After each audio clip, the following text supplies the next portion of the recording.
Bueno, pues la charla que nos va a dar hoy se titula Formarse para poder vivir sin mentiras.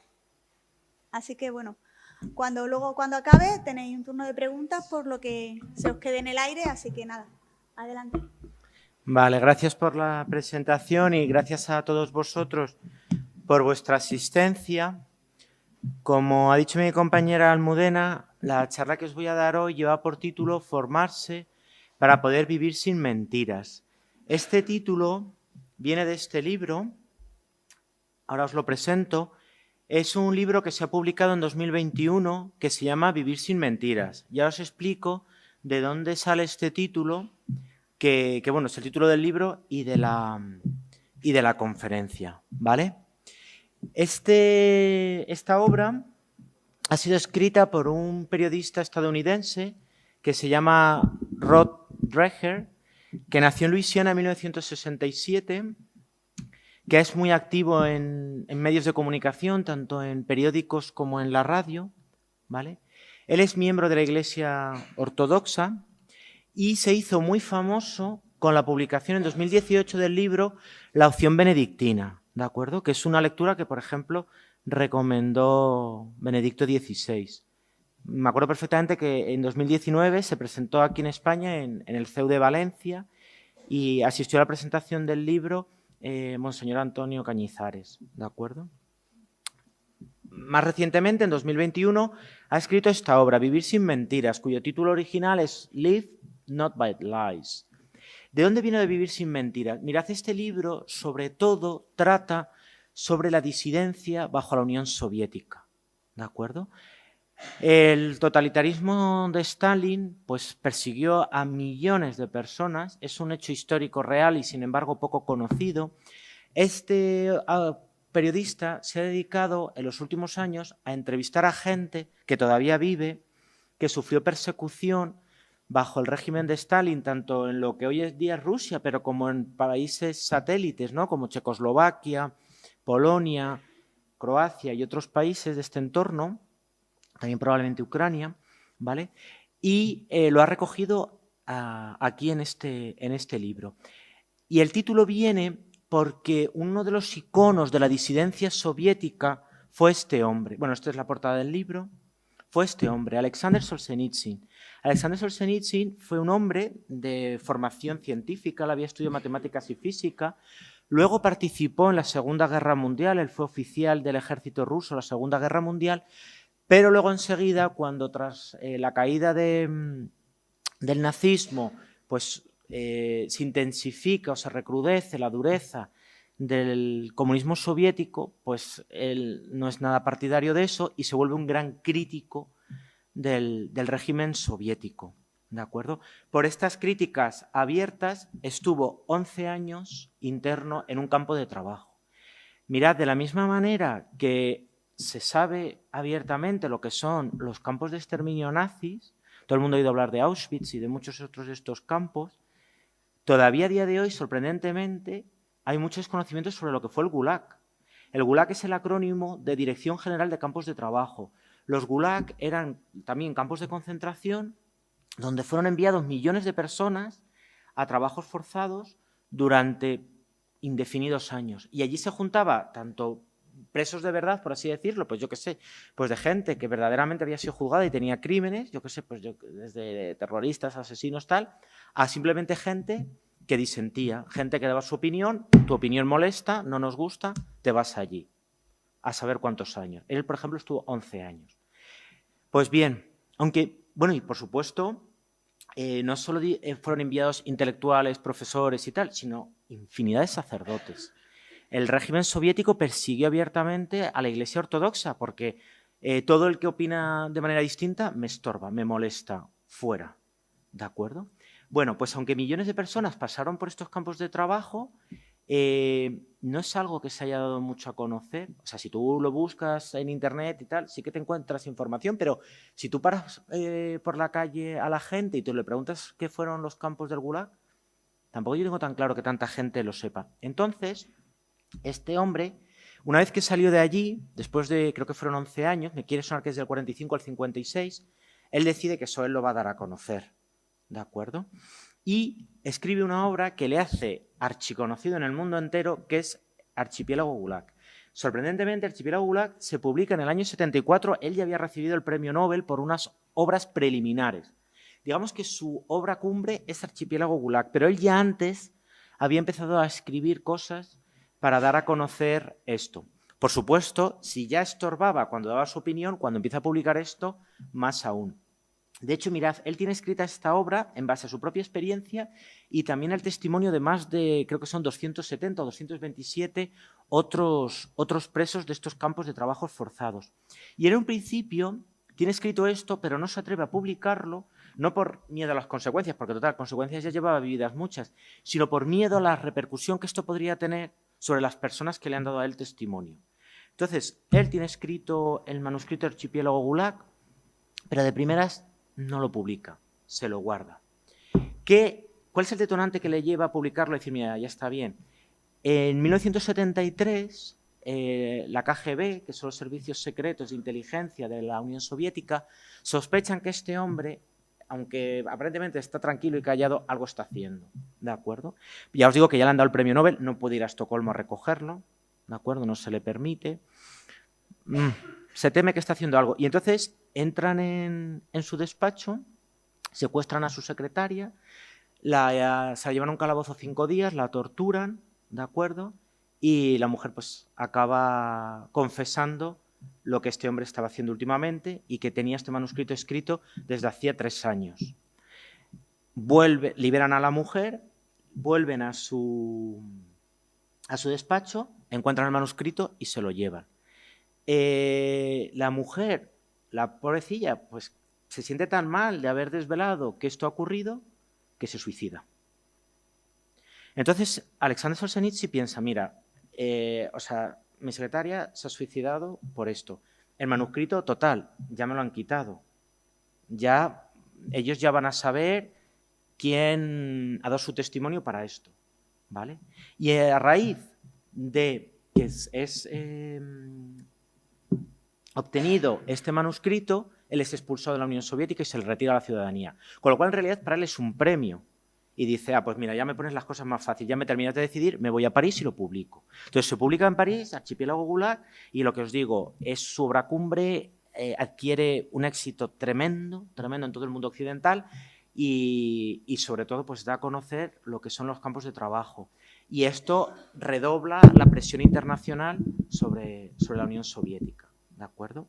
Bueno, es un gran disidente y un gran crítico. Bueno, cuando en el año 74 él es expulsado de la Unión Soviética, parece ser que las últimas palabras que él pronuncia dirigidas al pueblo ruso es «vivid sin mentiras».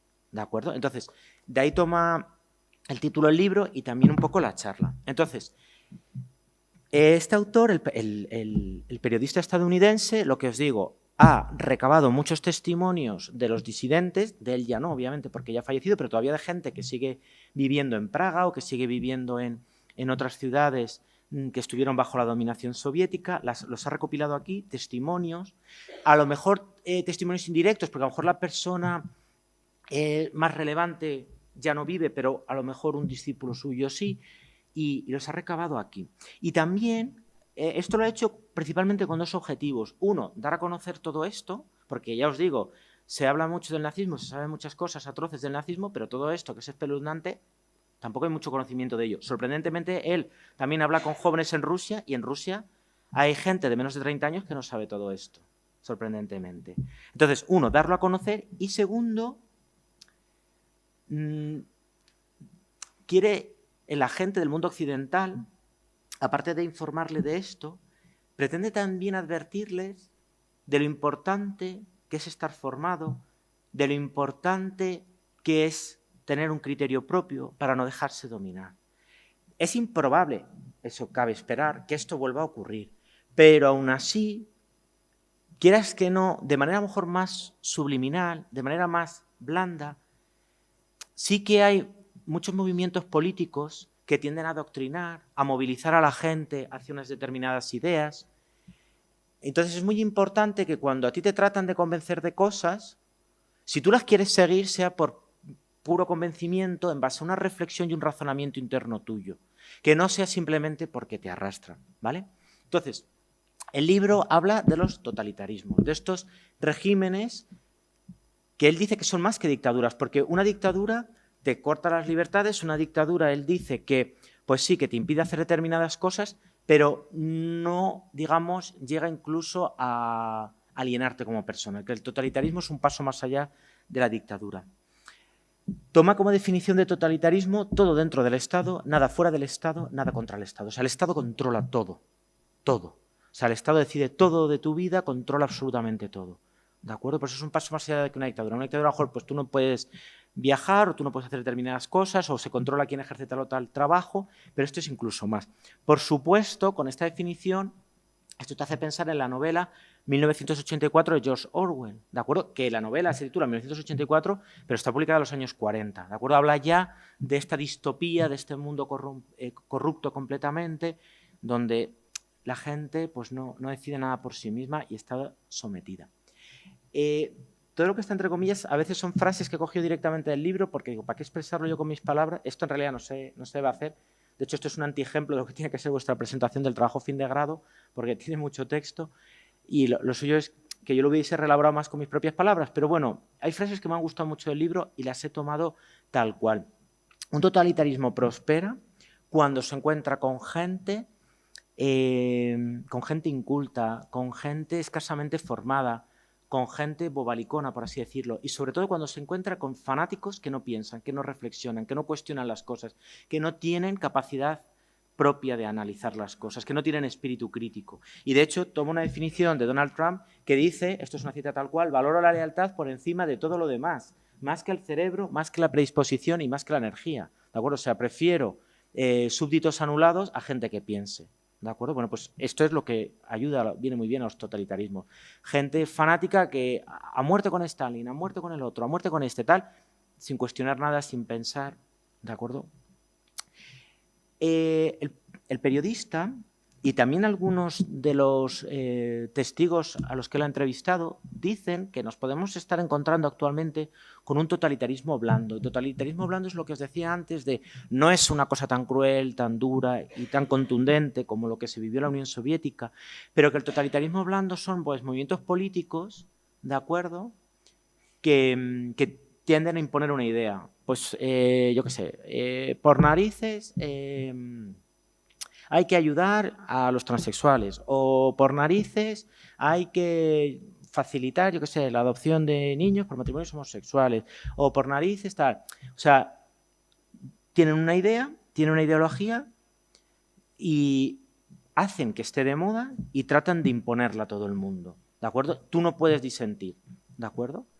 Que puede que a lo mejor haya intenciones buenas detrás de algunas de estas políticas, pero te las meten con embudo. O sea, y si tú no comulgas con esto, estás fuera, estás excluido. Y de hecho, aquí hay una paradoja, y es que con muchas de estas políticas que pretenden que si la igualdad, ¿verdad? El Ministerio de Igualdad, queremos la igualdad, queremos la equidad, queremos la inclusión de todo el mundo, y sin embargo estas políticas llevan a excluir al que no está de acuerdo. Que esto es una paradoja. O sea, queremos igualdad entre todos, queremos que aceptar la diversidad. Sí, aceptar la diversidad que a ti te gusta, porque mi diversidad no entra aquí. Entonces, este es el totalitarismo blando, tanto desde el punto de vista ideológico como también desde el punto de vista comercial. Él dice que hay mucha manipulación a través de la televisión y las redes sociales para fomentar determinado consumo, ¿de acuerdo? Y como ahora dice que en realidad para manipular a la gente es más fácil que en los años 40 y 50, porque como ahora es más fácil llegar a cada hogar, es más fácil llegar a cada persona a través de su teléfono, de su ordenador, te pueden convencer de lo que está de moda y te pueden incluso hacer creer necesidades, ¿de acuerdo? Mirad, que es el teléfono de ayuda a la ocupación. Bueno, pues parece ser que hay 6 personas a tiempo completo atendiendo llamadas, habrá distintos turnos, tal, no sé cuál. Bueno, pues es que en el último año, no sé si recibían, yo qué sé, 6 llamadas mensuales, una cosa así. Con lo cual, bueno, es un ejemplo, no viene en el libro, pero es un ejemplo de que al final te hacen creer necesidades, te crean necesidades que yo realmente necesito eso, yo realmente tal, y te hacen consumir cosas que tú a lo mejor, si te paras a pensar, dices, pues si yo no necesito eso, qué tontería, ¿para qué lo voy a comprar? Con lo cual ahora, ya sea para meterte una ideología en la cabeza o para hacerte comprar algo, el periodista considera, y fijaros que a lo mejor es una voz autorizada para hablar de esto, ¿no? Porque es periodista, que es mucho más fácil manipular a la gente. Y esto es a lo que él llama totalitarismo blando, ¿de acuerdo? Meterte en la cabeza que tú, pues yo qué sé, tienes que aceptar determinadas cosas porque sí, porque están de moda y tal, y no te dejan disentir de eso, ¿vale? Bien. También es verdad, y esto es una reflexión mía, que también a veces hay que hacerse autocrítica, porque dices, ¿cómo la gente se pudo creer las cosas del comunismo? O sea, ¿cómo la gente se podía creer esto y cómo podía seguir eso? Pues porque mucha gente estaba desesperada, porque pensad que mucha gente venía de la Segunda Guerra Mundial, de la persecución de los nazis, etcétera, etcétera. Entonces también, cuando nosotros veamos, ¿cómo puede la gente seguir lo de la ley trans, por ejemplo? Tal. Y dices, bueno, pues es que a lo mejor lo sigue gente que ha sufrido mucho, que ha estado marginada, que ha estado perseguida. También hay que pensar un poco de autocrítica. Y dices, vale, yo no estoy de acuerdo con eso, me parece aberrante, no lo comparto, tal, no sé qué.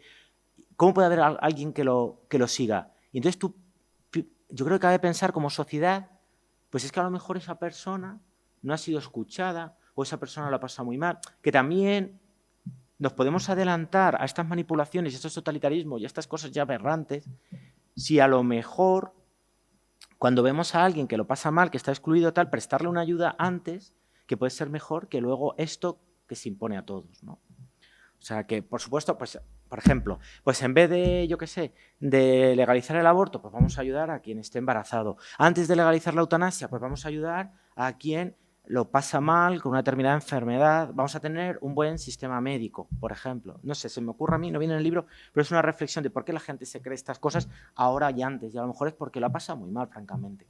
De hecho, mucha gente del libro te dice que en un principio también siguieron el comunismo porque creían que era la alternativa al nazismo, ¿de acuerdo? Venimos de algo horroroso, nos proponen esto, que es totalmente distinto, luego, pues si esto era lo malo y esto es totalmente distinto, esto es lo bueno. No, pues fue igual de malo o peor, ¿de acuerdo? Pero, bueno, también pensar un poco por qué la gente se va hacia determinadas cosas. Vale, imaginaros, ojalá no, que vuelve el totalitarismo, ya sea en una escala menos dura o más dura. ¿Cómo se puede hacer frente a un régimen que quiere controlar tu vida, que quiere controlar tu mente, que quiere controlar tus ideas, que no te deja disentir? ¿Qué se puede hacer? Pues yo he sacado, creo que son 6 reacciones posibles de los testimonios de la gente que ha hablado en el libro. Para empezar, conocer estos testimonios. En general, yo creo que para todo en la vida está muy bien tener referentes, tanto para luchar contra ideologías absurdas como para cómo ejercer mi carrera, cómo ser un buen enfermero, un buen médico, un buen ingeniero o lo que sea. Tener referentes, ¿de acuerdo? Y no solo a nivel profesional, sino también a nivel humano. Fíjate esta persona lo que logró. Y yo qué poco hago, ¿no? O sea, sirve de aliciente, ¿verdad? De estimulante, para hacer más cosas. Fíjate, yo ante qué poco me rindo. Y fíjate él lo que logró.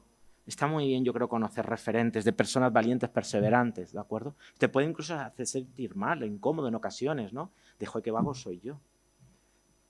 Mirad, he sacado del libro varias personas. El padre Tomislav Kolakovic, mirad, este era un jesuita croata, de hecho su nombre de verdad es Tomislav Poklagen, ¿de acuerdo? Y él fue un militante antifascista y antinazi, ¿de acuerdo? Era un jesuita.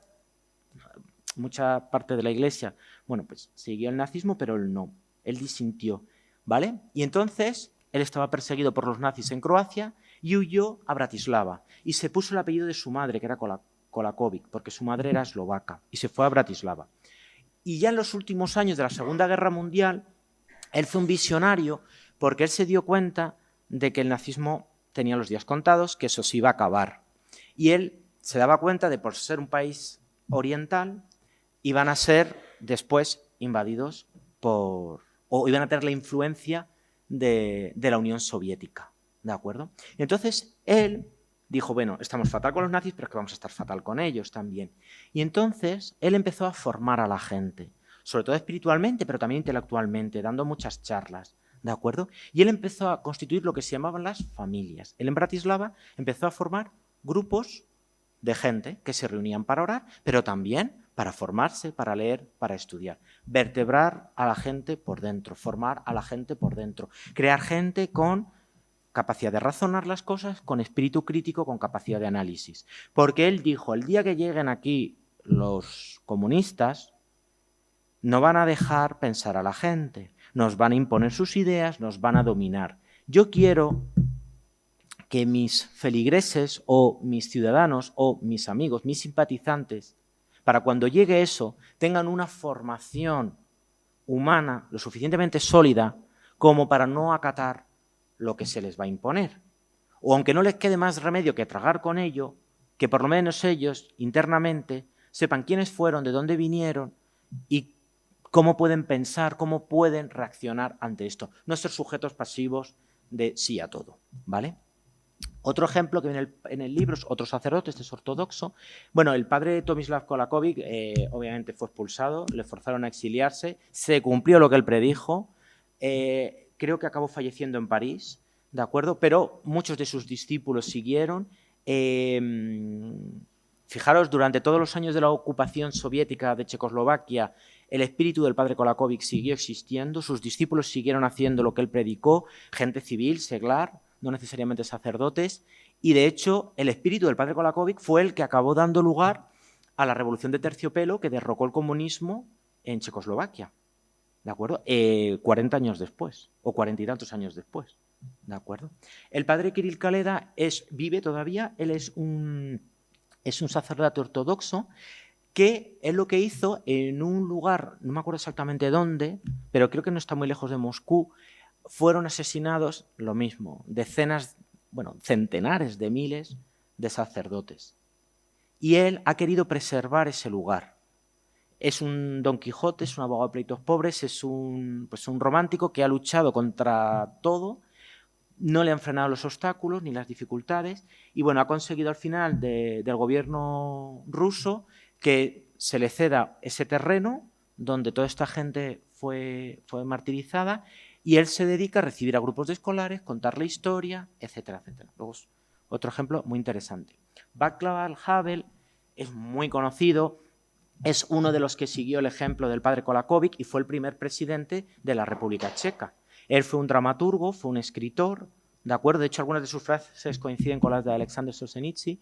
Y, bueno, Václav Havel, hay muchísima información sobre él. Bueno, este hombre ya ha fallecido, pero bueno, fue el primer presidente de la República Checa, fue escritor y tal. Karol Wojtyla, que espero que os suene, Juan Pablo II, ¿de acuerdo? San Juan Pablo II. Karol Wojtyla, en su época de estudiante universitario, participaba en obras de teatro clandestinas en Polonia, sabéis que era polaco, y allí en su tierra natal, cuando él era estudiante, junto con otros compañeros, escribían, él escribió 3 obras de teatro, y entonces, bueno, tanto si eran obras propias como si eran de otros autores, él las representaba clandestinamente. Y la idea de estas, ya en época soviética, la finalidad de estas obras de teatro era mantener la cultura polaca, puesto que el régimen soviético quería estandarizar, ¿de acuerdo? Quería individuos como clonados, ¿de acuerdo? Individuos alienados, todos iguales. Acabar con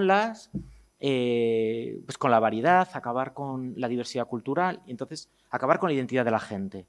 ¿De acuerdo? Luego veremos que si tú anulas a la gente y le borras su historia, su cultura, sus tradiciones, su religión, pues es mucho más fácil de dominar. Por eso la Iglesia Ortodoxa estorbaba también. ¿De acuerdo? Entonces, bueno, pues San Juan Pablo II participaba en estas obras de teatro, que si alguna vez le hubiesen pillado, pues a la cárcel que habría sido, nunca le pillaron. Estas obras era mantener vivo la identidad polaca, la cultura polaca, ¿de acuerdo? Esto que estaba tratando de acabar con ello el régimen soviético. Václav Benda es otro checo, ¿de acuerdo? Él y su mujer son auténticos héroes. Y fijaros, mucha de esta gente nadie sabe quiénes son. Václav Havel y Karol Wojtyla sí, pero muchos otros son figuras desconocidas que este libro está bien que las haya vuelto a traer al escenario mundial y a la opinión pública general. Václav Benda y su mujer eran 2 profesores universitarios, era gente instruida, gente culta, 2 profesores universitarios que vivían en Praga, católicos practicantes, y, claro, no les gustaba para nada la formación que se daba en las universidades a partir de la ocupación soviética, ¿de acuerdo? Para empezar, si tú no eras fiel al régimen, tú a la universidad no ibas, ni tú ni tus hijos, ¿de acuerdo? Luego ya había trabas para ir a la universidad,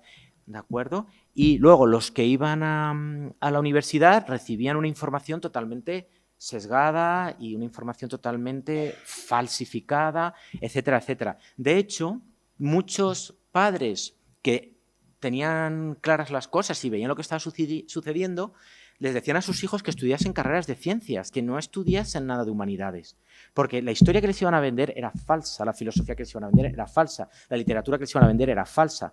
Tú estudia geología, tú estudia física, tú estudia matemáticas, porque eso es mucho más difícil de falsear. Y la matemática pues no les va a estorbar tanto, ¿de acuerdo? Entonces, lo que hicieron este matrimonio de profesores universitarios, aparte de decir esto que os acabo de contar, crearon una universidad clandestina paralela. Montaron clases paralelas. Daban títulos que, con la esperanza del día que esto se acabe, estos títulos valdrán, de momento para nada. Montaron universidades clandestinas, clases clandestinas, ¿de acuerdo? En domicilios, y se daba formación a la gente. Y a los padres, o sea, ellos daban clases, pero a los padres de los otros chavales, leedles esto, leedles lo otro. Consiguieron clandestinamente que viniera gente del Reino Unido, que viniera gente de Francia a dar clases a estos chavales. ¿De acuerdo? Y así se tiraron bastante tiempo. No sé si por esto o por otro motivo, este hombre acabó en la cárcel, también un montón de años. Él ya ha fallecido, su mujer todavía vive. Y fijaros, su mujer siguió. Ella sola con 6 hijos, siguió con toda esta labor formativa. En un momento dado, a Václav Alvenda le ofrecen salir de la cárcel, pero se tiene que exiliar, se tiene que ir fuera. Lo habla con su mujer por carta, por correspondencia. Desde la cárcel le escribe y le dice, oye, me han ofrecido esto. Y la mujer le dice, yo creo que es mejor que sigas en la cárcel, porque si te liberan, nos tenemos que ir todos, nosotros 2 y nuestros 6 hijos, fuera. Tú vas a seguir ahí. La gente va a saber que sigues luchando y yo voy a seguir aquí haciendo la labor que hemos decidido que es nuestro proyecto de vida. Si a ti te sacan de la cárcel y nos vamos a vivir a Estados Unidos, se acabó todo esto y dejamos de prestar ayuda a toda la gente que depende de nosotros. ¿Vale? Y eso le ofrece su mujer. Ella todavía vive. Y luego, mirad, no me voy a extender más.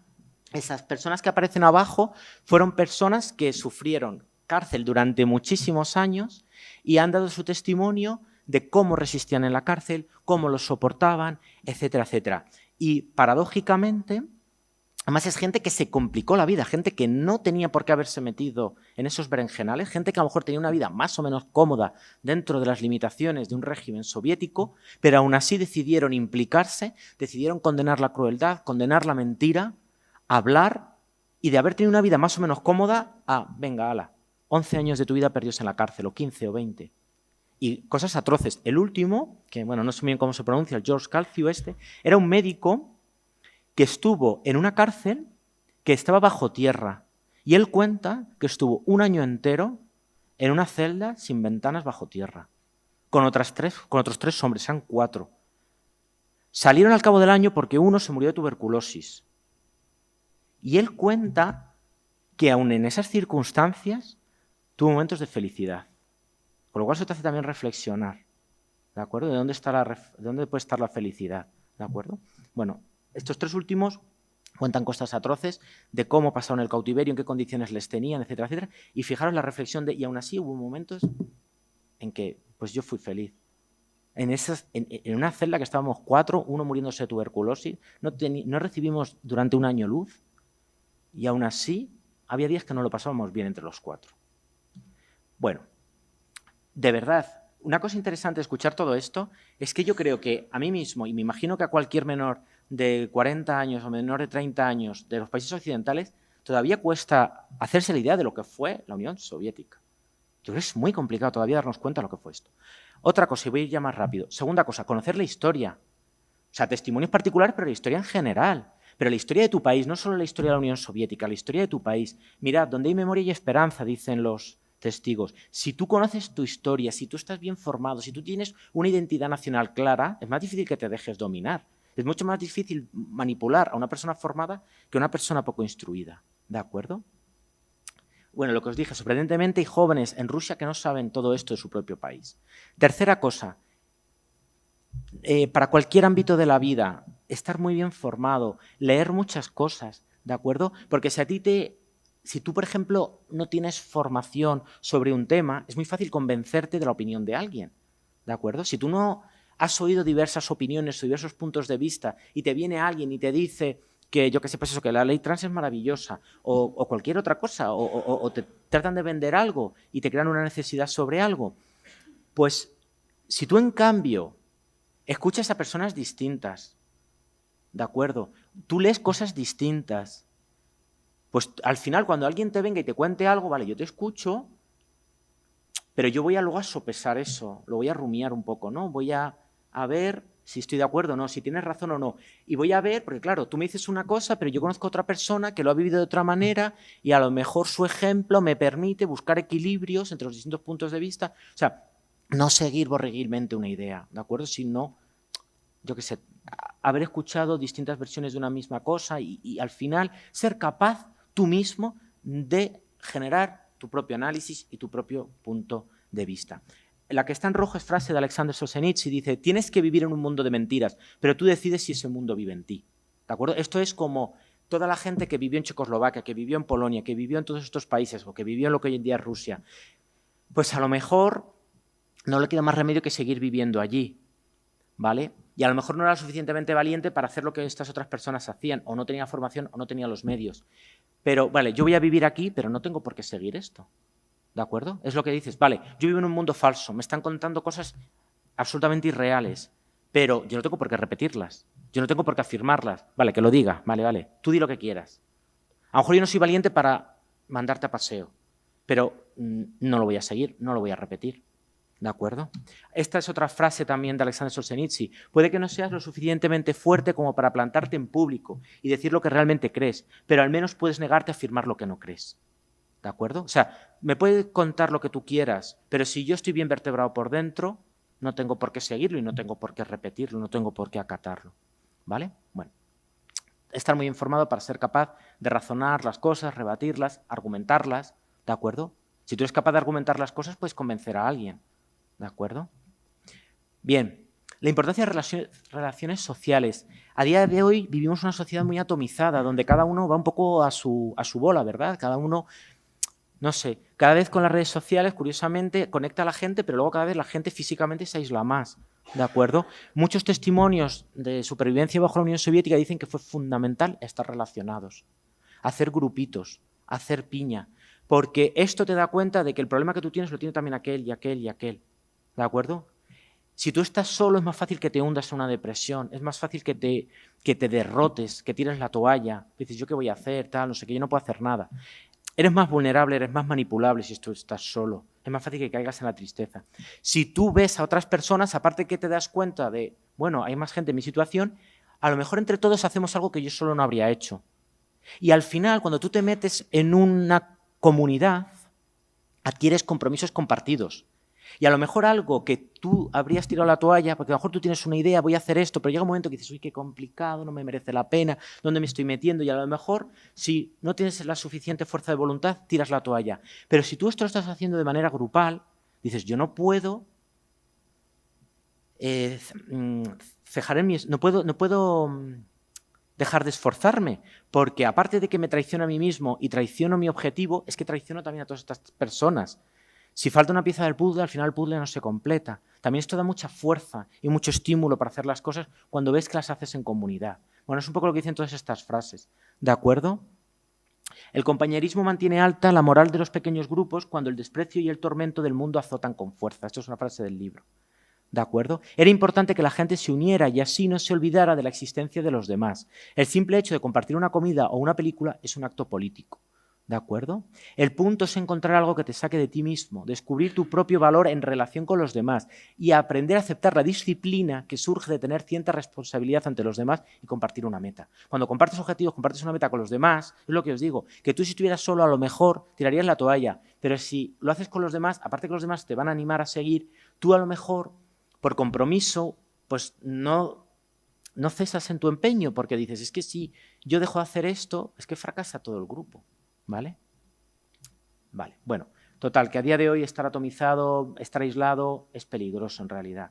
Es muy importante relacionarse con la gente, ¿de acuerdo? Hablar con unos y con otros, tal. La importancia de la familia, ¿de acuerdo? La familia, en principio, tendría que ser el lugar de mayor bienestar para cualquiera, ¿no? Donde tú más acogido te encontrases, donde todos tus problemas a lo mejor se relativizasen y tuviesen solución. Entonces, muchos de estos regímenes que quieren imponer nuevas ideologías y nuevas doctrinas quieren destruir la familia. Porque es que si yo le digo una cosa en la escuela, pero luego sus padres, que les va a hacer más caso que a mí, le dicen otra cosa, no consigo lavarle el cerebro a este. Y aquí hay muchos ejemplos de gente de ahora que tiene 70 años que cuenta, cuando yo era niño, yo iba a la escuela y ahora la maestra decía, no, eso es falso, porque mi madre me ha dicho que eso no es verdad. ¿De acuerdo? Y entonces la maestra citaba a la madre y le decía, bueno, ¿usted qué está haciendo? Este es un niño del régimen, no es suyo. Dice, ¿cómo que no es mío? ¿Cómo que no es mío? Tal. Usted le dirá lo que quiera, en mi casa le vamos a decir lo que nosotros consideremos. ¿De acuerdo? Entonces, la familia es muy importante porque es un lugar de bienestar, es un lugar también de formación, ¿de acuerdo? Y al final, si siguen existiendo las familias, si tú te sigues formando dentro y fuera de tu familia, venga, yo creo, la ideología que venga el político que venga, pues sea el nazismo, sea el comunismo, sea lo que sea, pues al final realmente lo que hace un país, lo que hace una sociedad es la gente, no tanto el gobierno político. Entonces, si tú estás formado y tú te mantienes constante en tu formación, en tus ideas, en tu historia, en tu tradición, pues que venga el que venga, pero yo voy a seguir. Luego la familia es muy importante, ¿de acuerdo? No es casualidad que las dictaduras intenten siempre acabar con la familia, ¿de acuerdo? Como acabar con la iglesia, ¿de acuerdo? Que viene a ser lo mismo. Y sexto, para acabar con el totalitarismo o con cualquier cosa de la vida, lo importante que es la perseverancia, ¿de acuerdo? Cuando di, no me acuerdo ya qué año fue en el 20 o en el 21, ¿te acuerdas en la clausura del curso académico que di una charla y tal?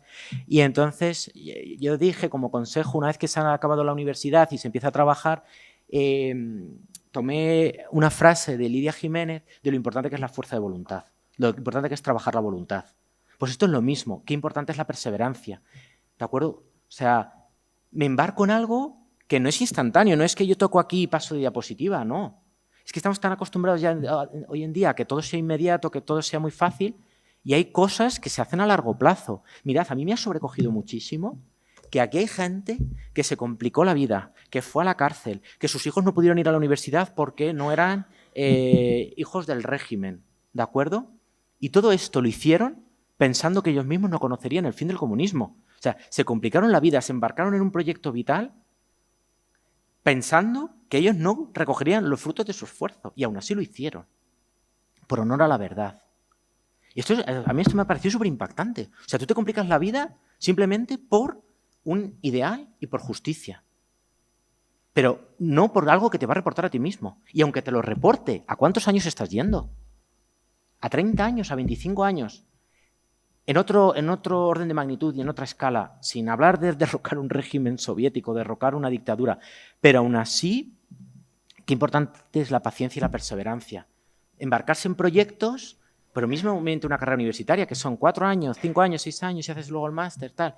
Pero en otras cosas, que a lo mejor te embarcas en proyectos personales, del tipo que sean, y dices, bueno, pues es que esto no es una cosa inmediata. Bueno, por supuesto como el matrimonio también, ¿no? O sea, que decir, son proyectos que tú te embarcas y bueno, es que esto se va construyendo. Y que un día sale mal, que un día se fracasa, que un día tal.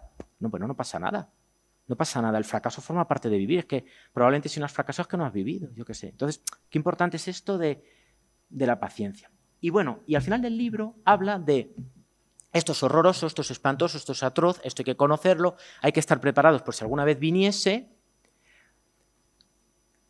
Pero advierte de una cosa, ¿por qué mucha gente asumió el comunismo? Porque lo veían como la alternativa buena al nazismo. A día de hoy, el liberalismo tremendo que impera en países europeos, que impera en Estados Unidos, que condena al comunismo, tal, luego parece el lado bueno, ¿es la alternativa? Pues según este periodista, no. No. O sea, por ejemplo, todos los eslóganes del Partido Republicano Estadounidense, no. No. O sea, es curioso, ¿no? Porque el mundo parece tan binario, ¿verdad? Izquierda, derecha, izquierda, derecha. Luego, si no me gusta la izquierda, me tiene que gustar la derecha. Pues no, a él no le gusta la derecha tampoco, ¿eh?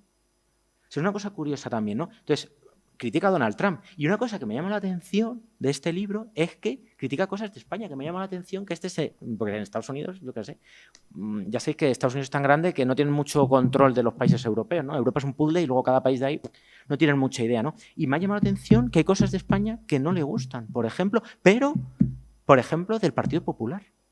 Esto me ha llamado la atención esto.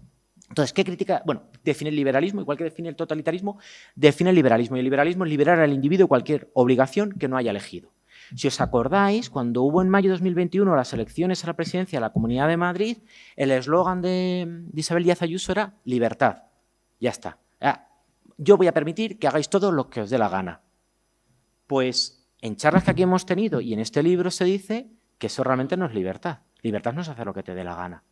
Y fomentar en la gente esa creencia de que la felicidad o el modo de vida viene por hacer en cada momento lo que te apetezca, pues eso no es bueno, ¿vale?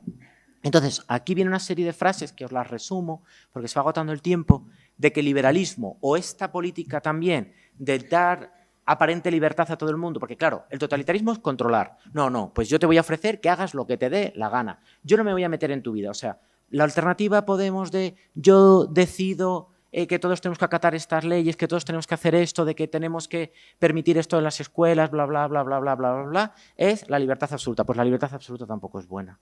En el sentido de que, sobre todo, no quiero decir que sea malo que tú puedas decidir, no, que sea malo que tú te creas que puedes hacer en cada instante lo que te apetezca, ¿de acuerdo? Porque si tú crees que en cada instante vas a poder hacer lo que te apetezca, que tú de primeras puedes decir, pues qué maravilloso, qué guay, qué estupendo, en realidad eso te conduce a la infelicidad, ¿de acuerdo? Porque no siempre vas a lograr en cada momento lo que tú quieras. Además, si tú haces en cada momento lo que te apetece, no estás decidiendo tú, están decidiendo tus caprichos, tus impulsos, ¿de acuerdo? La libertad pasa por hacer lo que tú has decidido, pero no en base a un capricho o a un impulso irracional, instintivo, sino en base a lo que tú reflexionadamente has decidido que es lo mejor, ¿de acuerdo? El padre Kolakowicz decía que la libertad es responsabilidad, ¿de acuerdo? O sea, somos libres, qué bien, podemos hacer aparentemente lo que queramos, sí, pero precisamente como hacemos lo que queramos, a ver qué hacemos con nuestra libertad.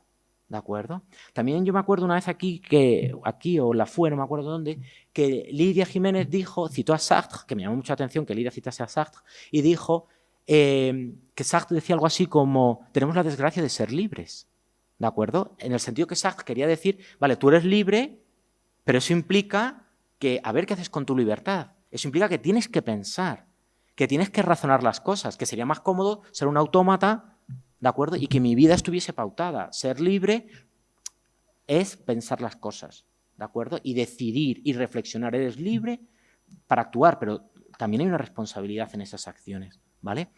Entonces, eso de creer que tú puedes hacer en cada momento lo que te apetezca, más que conducirte al bienestar, te conduce a la infelicidad y a la tristeza, porque... Y además, si tú quieres en cada momento hacer lo que te apetezca, y es que la vida no es eso, la vida no es hacer en cada momento lo que te apetezca. Luego, si a ti te meten desde el gobierno la idea de que tú puedes hacer, tienes libertad para hacer en cada momento lo que te apetezca, darte el capricho que quieras en cada momento, pues luego en la vida no, porque en la vida, pues hoy no puedes hacer esto porque tienes que estudiar, o porque tienes este compromiso, o porque has quedado con mengano, porque tienes que ir a esto, a lo otro, tal. Entonces, si tú crees que vas a poder consentirte siempre tus caprichos, ante el primer pequeño obstáculo vas a tropezar, vas a caer y vas a ser desgraciado. No vas a ser capaz de llegar a acciones de la magnitud de estas personas. ¿De acuerdo? Bueno, entonces es un poco lo que viene aquí. Y luego mirad, esta reflexión última del libro me ha recordado esto, que esto siempre lo he pensado yo. Lo de Mr. Wonderful son estas tazas, agendas, bolígrafos que pone hoy va a ser un día maravilloso, hoy date un capricho, hoy para no sé qué tal. Que empresarialmente es una cosa digna de estudio, porque esto es un matrimonio que empezó a hacer cositas así, tal no sé qué, y ahora son millonarios. O sea, que decir que empresarialmente pues es una idea probablemente brillante y merece estudiar esto desde el punto de vista de la economía. Pero desde el punto de vista a mí de la psicología y del humanismo, a mí esto nunca me ha gustado. Y lo he traído aquí a colación por el libro porque estas tazas o estos bolígrafos o esto de tal, tú te mereces ser feliz, tú hoy tienes que conseguir esto, tú tal, tú no sé qué, pues al final para mí es una visión irreal del mundo. Es que no vas a conseguir las cosas fácilmente. Entonces, mirad, esto lo encontré anoche, porque esta presentación la acabé ayer a no sé qué hora, y entonces anoche dije, a ver qué opinan otras personas. Y fijaros, encontré esto es un artículo publicado en Nature, que es una revista científica indexada de alto impacto, de febrero de 2022, mira, justo hace un año, 18 de febrero de 2022, y dice, la ciencia desmonta la psicología Mr. Wonderful. ¿De acuerdo? Que fijaros que esto ya se ha generalizado, la marca esta española se ha generalizado e internacionalmente se habla de la psicología wonderful. La presión por ser feliz lleva a la tristeza. Y luego, fijad, encontré al hilo de esto unas declaraciones en Cadena SER de Íñigo Errejón que a mí me gustaron, porque parece ser, no lo escuché en su día, pero a raíz de buscar ayer artículos, dice la aplaudida reflexión de Íñigo Errejón contra la ideología Mr. Wonderful. Y copié esta frase que dijo: la vida no es así, no se tienen las cosas tocando un botón. Y eso es una fuente de sufrimiento, sobre todo cuando a los chavales se les machaca con la cosa de que lo pueden hacer todo, ¿de acuerdo? O que lo pueden hacer todo instantáneamente. No, las cosas requieren un proceso, ¿de acuerdo? Y luego, en relación con esto de que los políticos nos están metiendo, los políticos a la sociedad, la idea de que eso, de que podemos hacer en cada momento lo que nos apetezca, de que nos tenemos que dar caprichos, de qué tal, porque es que tú te lo mereces, porque es que tú lo vales, porque tal, no sé cuál, pues al final la gente se desarraiga de la sociedad, la gente rehúye el compromiso, rehúye la responsabilidad.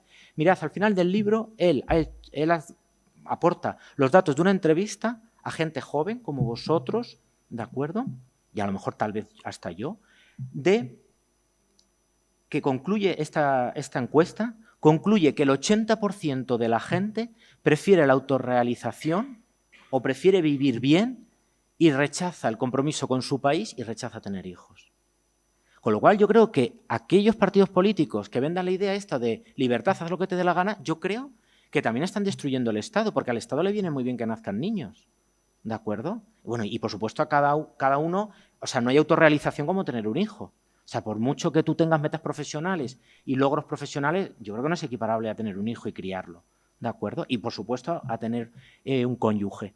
Entonces, esto también es preocupante, o sea, todo esto, toda esta deriva liberal, neoliberal de pues el Partido Republicano estadounidense, el Partido Popular de España, etcétera, etcétera, fijaros a lo que conduce, que el 80%, esto es una encuesta hecha en Estados Unidos, el 80% de los jóvenes dicen, a lo mejor luego cambian de idea, pero a lo mejor dicen que ellos prefieren su autorrealización, o sea, su placer personal, o sea, una vida de hedonismo continuo, ¿de acuerdo? Buscar el hedonismo permanente y no, yo paso a tener hijos, yo paso a tener un marido, qué aburrimiento. Qué obstáculo, qué lastre. Pues bueno, mirad, en los últimos meses, aparte de este libro, me he leído otro, que es una biografía de Carmen Balcells, que fue una agente literaria muy importante en España y en todo el mundo de las letras hispanas, y en 1982 le hicieron una entrevista y le preguntaron a Carmen Balcells si cuando ella conseguía firmar un contrato muy exitoso con millones de euros, que si eso traía un subidón de felicidad. ¿Y sabéis lo que contestó? No. Eso me satisface, pero eso no es felicidad. O sea, la felicidad, además ella contestó en el año 1982, la felicidad es tu vida familiar. La satisfacción es puntual, son picos. La felicidad es un estado permanente que solo te la da el amor. Los millones de euros que he conseguido hoy, pues me han dado un subidón puntual. Dice, esto es satisfacción, no es felicidad. Se me ha quedado grabado eso. ¿De acuerdo? Dice, la riqueza, el éxito y el estatus no te escudan realmente del sufrimiento. ¿Cuánta gente es millonaria y se suicida? ¿De acuerdo? La ideología actual, esto es una frase del libro, la ideología actual de la comodidad, del placer, del hedonismo es anticristiana. Eso de rehuir el esfuerzo, rehuir el compromiso, no, en un ámbito cristiano no se puede asumir. Y ya terminando, el sufrimiento es parte normal de la vida. Lo que os he dicho también antes, que si vives fracasas y bueno, pues no pasa nada. ¿De acuerdo? Y esto también lo relaciono con una frase que me dijo nuestra rectora en una conversación hablando así distendidamente, tal no sé qué. De repente la rectora dijo, se puede ser feliz perfectamente teniendo problemas. Es que la felicidad no es la ausencia de problemas. ¿De acuerdo? Pues sí, sobrevienen problemas, complicaciones, tal. Bueno, pues vamos a tratar de solucionarlas.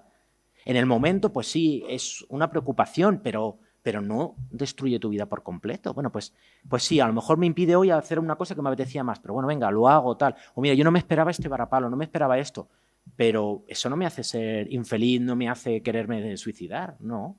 Bueno, pues venga, pues sí, es una contrariedad, pero venga, vamos a ver qué hacemos, cómo lo solucionamos, lo vamos a hacer lo mejor que podamos. Pero esto pasa, los problemas pasan. Así que, y nada, yo creo que me he pasado, pero bueno. Esto era todo lo que he sacado de este libro.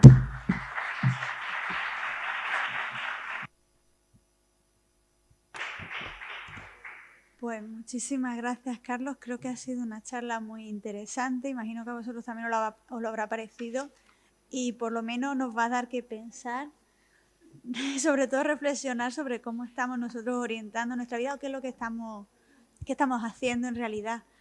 Entonces, bueno, antes de empezar con las preguntas, recordaros que por favor escaneéis el código QR y contestéis a la encuesta, ¿vale?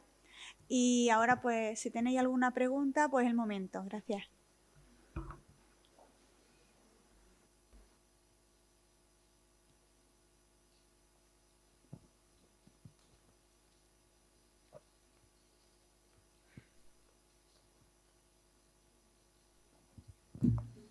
Hola.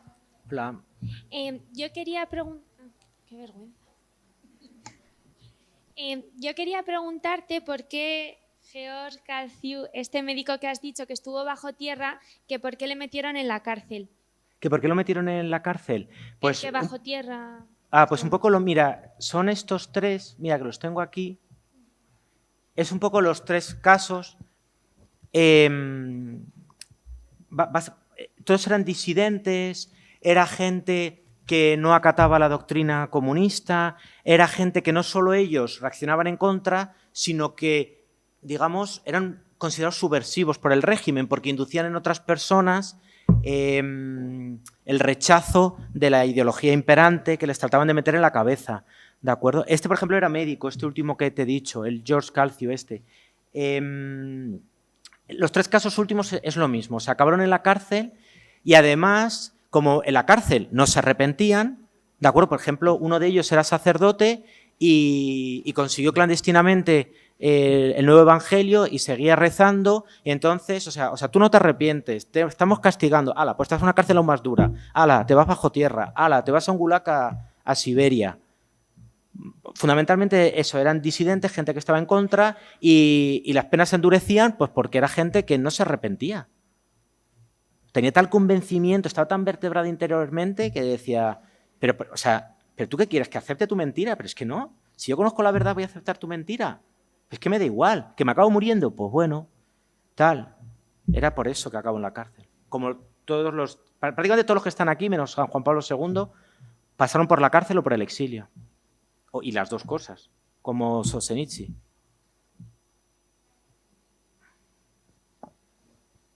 Bueno, quería darte las gracias, Carlos. Me ha encantado la ponencia y me ha gustado mucho que no solo has descrito un poco la situación, sino cómo nosotros también podríamos evitar eso, ¿no?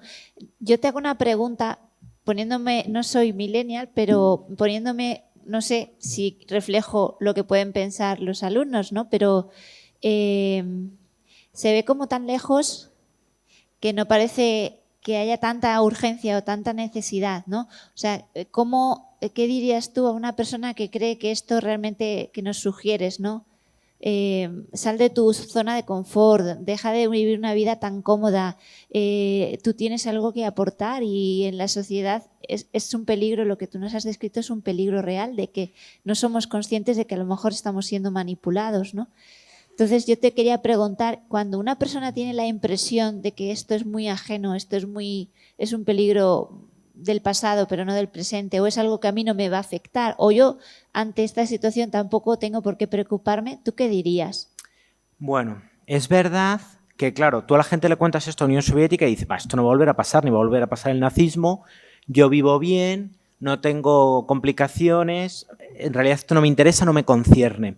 Pues mira, yo creo que tú puedes empezar a ver fallos en el sistema cuando, aunque tú creas que todo va bien, llegue un momento en que te traten de imponer algo con lo que tú no estés de acuerdo. O sea, yo creo que tú reaccionas muchas veces al final más por autoconvencimiento propio que por lo que te digan los demás. Entonces, si tú mismo, o sea, haya o no haya problemas, yo creo que es muy importante leer mucho, formarse mucho, viajar, ver cosas, etcétera, etcétera.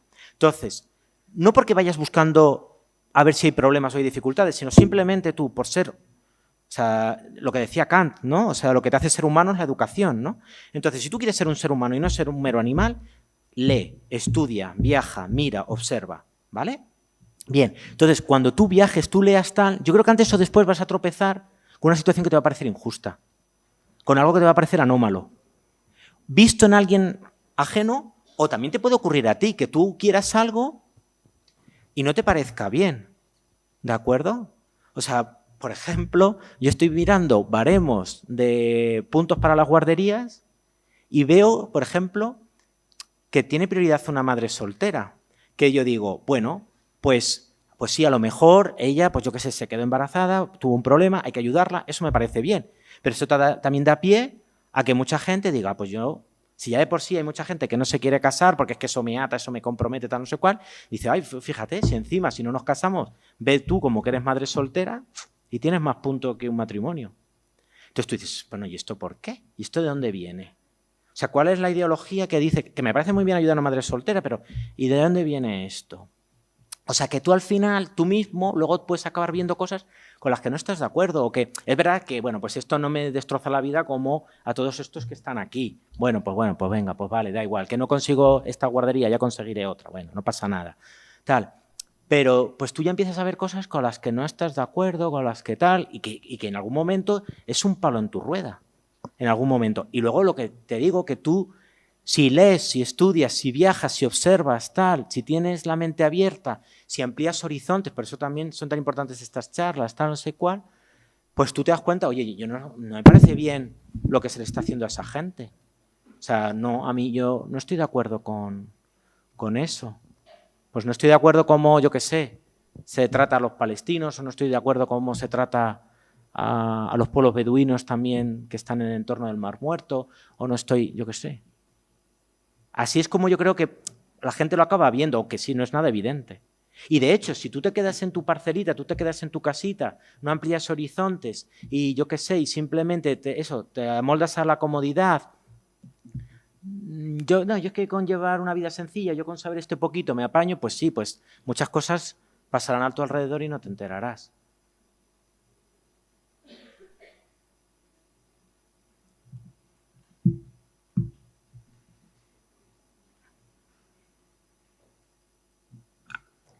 Bueno, pues si no hay más preguntas, pues damos por finalizada la charla. Muchísimas gracias, Carlos, y muchas gracias a los que habéis asistido.